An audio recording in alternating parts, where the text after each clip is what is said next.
Hello नमस्कार good morning सुप्रभात मेरे शेर सैनियों एसके स्टडी पॉइंट परिवार में आप सभी को दिल खोल के स्वागत करते हैं और आशा करते हैं कि आप लोग स्वस्थ होंगे। मैंने कल की क्लास में जो बताया था नेपोलियन दी बोनापार्ट, वहाँ हमें बहुत मोहब्बत मिली, आप लोगों को बहुत सारा लाइक मिला, सब्सक्राइब मिला और बच्चे लोग का सबसे बड़ा प्यारा कॉमेंट भी था। उन्होंने कहा कि सर आपने कार्ल मार्क्स के बारे में पढ़ा दिया, आपने सर नेपोलियन के बारे में पढ़ा दिया, अगला जो शासक होनी चाहिए सर मेजनी होना चाहिए। और अब मेजनी का बहुत सारा कमेंट था तो मैंने आज मेजनी को लिया।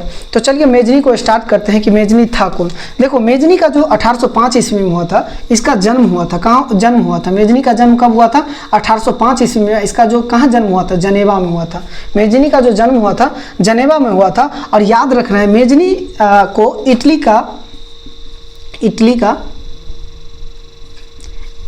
का एकीकरण का मसीहा कहा जाता है। एकीकरण का मसीहा कहा जाता है। एकीकरण का मसीहा कहा जाता है।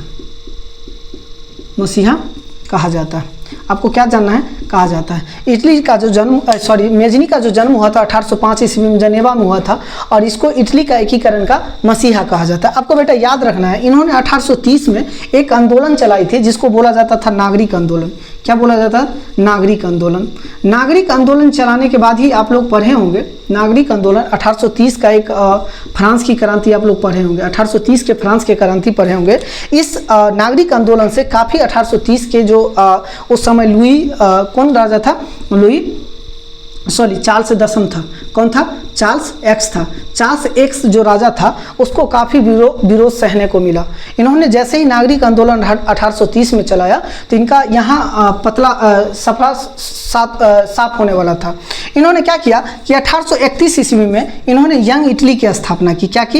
यंग इटली एक संस्था थी जिनका स्थापना क्या किया था मेजनी? 1831 में किया था। आप लोगों को बेटा याद रखना है कि यंग इटली का स्थापना करने के तत्पश्चात इन्होंने यंग इटली का यंग यूरोप को 1834 में स्थापना किया था।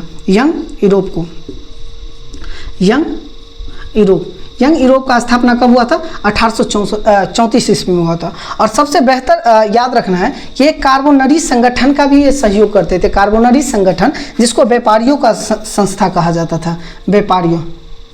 व्यापारियों का संस्था कहा जाता था। इसमें क्या होता था? व्यापारियों को ऋण दिया जाता था। क्या दिया जाता था? ऋण, ताकि वो खेती कर सके। व्यापारियों को सहयोग किया जाता था, जैसे सूखा पड़ जाए उसको मतलब समर्थन कर सके। तो आपने क्या समझा कि इन्होंने कितना काम किया था?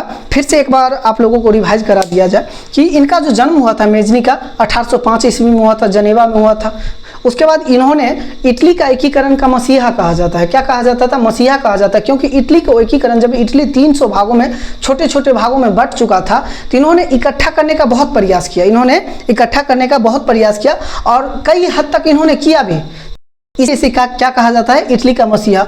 और 1830 में इन्होंने क्या किया था? एक आंदोलन चलाई थी, नागरिक आंदोलन। और याद रखना कि 1830 में जो फ्रांस की क्रांति हुई थी उस समय राजा कौन था? चार्ल्स दसम था। कौन था? चार्ल्स दसम था।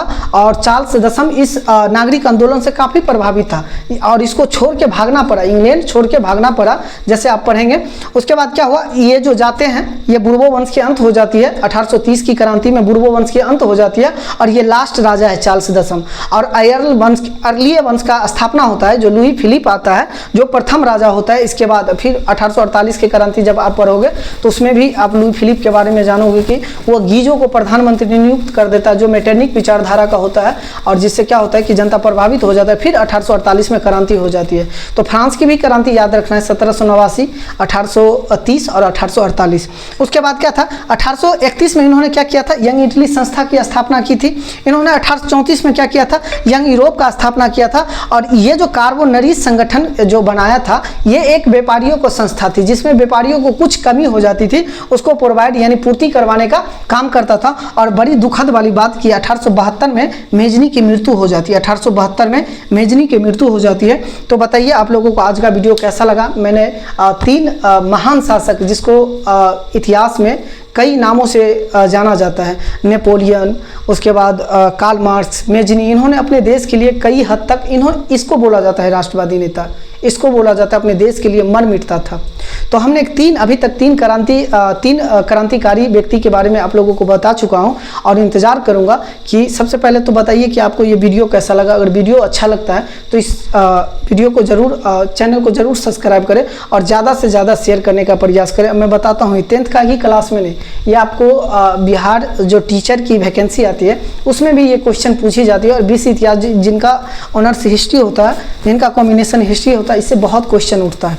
तो इसीलिए इसको देखने का प्रयास करेंगे और समझने का प्रयास करेंगे। बताइए कैसा वीडियो लगा। अगर अच्छा लगा तो चैनल को सब्सक्राइब करें, वीडियो को लाइक करें और ज़्यादा से ज़्यादा शेयर करने का प्रयास करें। और हम इंतज़ार करेंगे कि कमेंट बॉक्स में अगला शासक क्या आता है या अगला युद्ध कौन सा आता है। आपको जिसके बारे में पढ़ना है उसके बारे में आपको कमेंट बॉक्स में लिख देना है कि सर हमें अगला टॉपिक ये बता दीजिए। हम कोशिश करेंगे उसको आपको समझाने के और बताने के।